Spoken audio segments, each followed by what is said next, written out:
kilometers of racing. These are the figures that makes the most interesting reading. Grobler and Jordan need to keep another teammate away from second place. A win counts for 25 points on the log, while the Ford pair will want third desperately.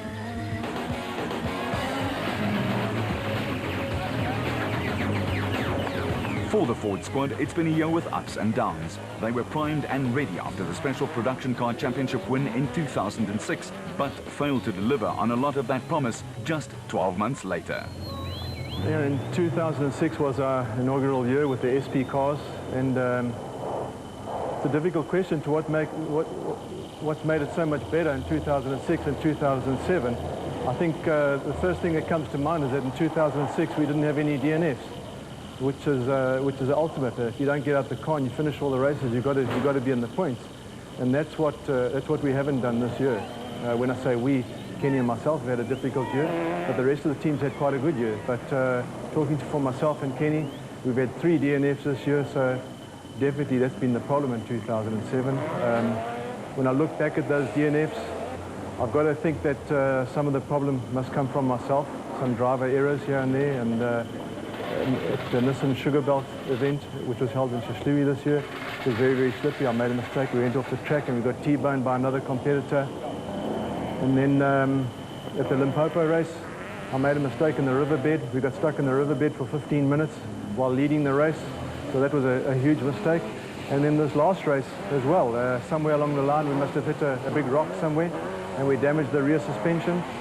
So when I look back, I can only point the fingers at myself, you know. The car's been very good. I think it's been even more competitive this year than last year. But to answer your question, I've got to blame myself for some of it. Not all of it, but some of it. What has the game plan been compared to other teams in the ABSA Championship in 2007? You know, it's always been our game plan. When I say our game plan, Ford Motor Company South Africa and Neil Woolridge Motors' game plan to increase the number of Fords racing.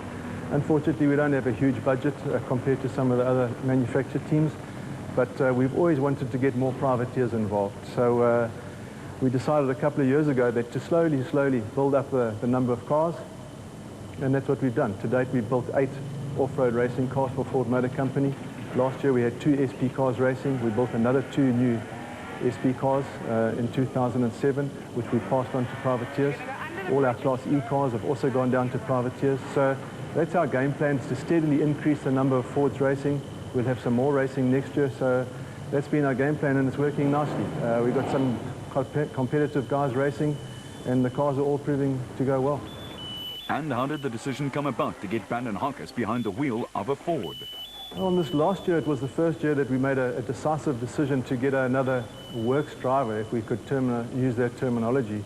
And we hired Brandon Harkis to come and join us. Brandon has been in racing all his life, very successful in his own racing cars. He builds the BAT special vehicles, which he's very good at.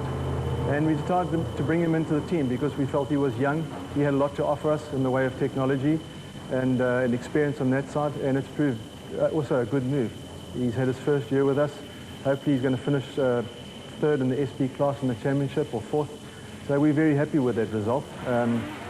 So much so that we actually level pegging on points going into the last leg of the race. So there's going to be a bit of rivalry between him and I to see who wins the last race. But that's what we've done to increase the team. And then we also brought on Jack Peckham and Lucio Santoro, who drive the Class E vehicle for us. Also proved to be a great move. They're leading the championship. They've led the championship just about all year. They've got a 10-point lead going into the last race. So hopefully they can just finish the race. And they should walk away with the Class E championship, which is very important to us and to Ford Motor Company. The 3-litre diesel is the main Ranger, which is sold by Ford Motor Company, so it's a very important class to us. It's also a class that it's a grassroots class of production vehicle racing. So we need to nurture that, and we'll be going in even a bigger effort into Class E next year. What's in store for next year? Who's going and who's staying, Neil? For 2008, we'll be running a very similar team. We haven't finalized the exact makeup of the team, but I'm sure it's going to be very, very similar to what we've done this year. I can't elaborate too much on exactly what the makeup of the cars are going to be, but I can tell you that there's some very exciting things that are going to be coming from Ford Racing. Unfortunately, it won't be in the first event of next year, but as the year progresses, you'll definitely see a lot more noise from Ford Racing. and I think a lot closer to the front. We've had a good year. The cars have been reliable. We've been able to refine them as the year's gone on, and we're just getting better and better at it. But the dice hasn't fallen for me and Kenny this year, so hopefully next year it does again. In saying that, I can't complain. You know, we've had fantastic years. Last year we were the only competitors to finish every single race. We won the SP class first time out. We won Class E last year as well, so I can't complain. You've got to take the good and the bad, but hopefully there's some more good next year. How solid is the Nissan outfit compared to other teams running in the championship? Look, it's very difficult for another manufacturer to say how good another manufacturer is, but I think all credit must go to Nissan. They've got a very good team. They've got a good driver makeup. They've got a very good manager in Glenn Hall, and they've got a good product. There's no two ways about it. The Nissan Navara engine's a strong engine. I think they get a lot of input and support from Nissan in Japan, whereas we battle a little bit on that side. And they've got a good package. They've been going quite a while. They've built cars that they've sent overseas into Europe. Those cars have campaigned successfully, and I think they're reaping the benefit of those. You know, any problems that they have during the Dakar or any other big events, those faults come straight back to South Africa, and they're fed into the team. So all credit to them. They've got a very good package. But in saying that, Toyota and ourselves are right at their backsides, and we're going to try and take it away, make no doubt. How important is the physical fitness side, and how does it affect the mental state of good driving?